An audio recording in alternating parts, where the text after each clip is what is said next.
Саламатсыздар ма балалар? Бүгінгі сабағымыздың тақырыбы білеулер жүйесі және тірек реакциялары.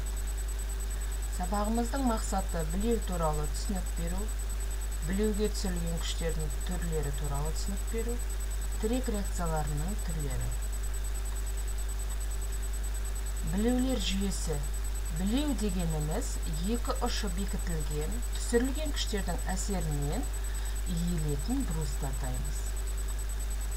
Білеуге түсірілетін күштер екі түрге бөлінеді.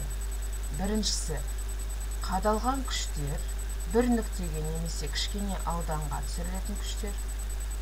Таралған күштер, белгілі бір ауданға немесе ұзындыққа түсірілетін күштер. Таралған күштер бір қадалған күшпен алмастырылады.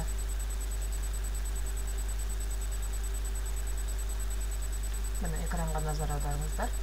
Біріншісінде жаңағы таралған күштер беріліп тұр. Яғни барлық ауданға түсіріліп тұр. Барлық ауданға әсер етіп тұр. Және оны біздер жаңағы бір ғана қадалған күшпен алмастыра аламыз.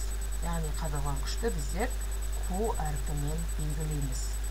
Және де бұл жерде ұзындық жүреді, немесе аудан жүреді. Сондықтан біздер қадалған күшті жаңағы таралған күшпен ұзындықтың көбейтіндісі арқылы табатын боламыз. Жақсы, келесі сұрағымыз тірек түрлері. Білеу тіректерінің үш түрі болады. Біріншісі жылжымалы топсалы тірек. Тіректің бұл түрі топсаға қатысты айналады және тірекке параллель ілгері қозғалады. Бұл тіректің бір тірек реакциясы белгісіз болады. Тірек жазықтығына перпендикуляр бағытталған. Яғни экранға назар аударыңыздар. Бұл жерде біздерде тірек жазықтығына перпендикуляр бағытталып тұр ғой. Және де ол жаңағы параллель ілгері қозғалыс жасап тұр. Топсаға қатысты. Келесі түрі жылжымайтын топсалы тірек. Тіректің бұл түрі топсаға қатысты айналады, бірақ ілгері қозғалыс жасамайды. Яғни жылжымалы топсалы тірекке қарағанда жылжымайтын топсалы тірек бізде қозғалыссыз бір бағытта тұрады. Яғни бұл тіректің реакциясының екі құраушысы белгісіз болып саналады және тірек жазықтығына перпендикуляр және параллель бағытталған болып есептеледі. Үшінші түрі қатаң бекітпе. Тіректің бұл түрі не айналмайды, не ілгері қозғалыс жасай алмайды.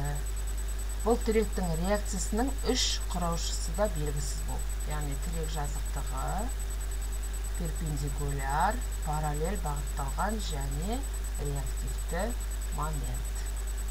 Түсінікті ғой? Яғни жаңағы қозғалыс да жасамайды және бір орында айналмайды.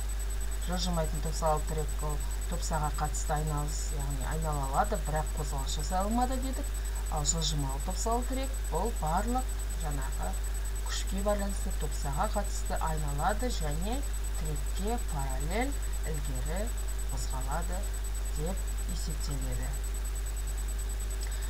Жалпы осы тірек түрлеріне байланысты, жаңағы қадалған күштерге байланысты біздер қадалған күштерді тапқан болатынбыз. Жаңа осы сұрақтың алдында көріп, соған байланысты мен қазір сіздерге деген осы жаңа қадалған күшті анықтау барысында мүмкіндік болатын жаңағы тірек реакцияларының жалпы бағыттарын тапсырма ретінде жіберемін.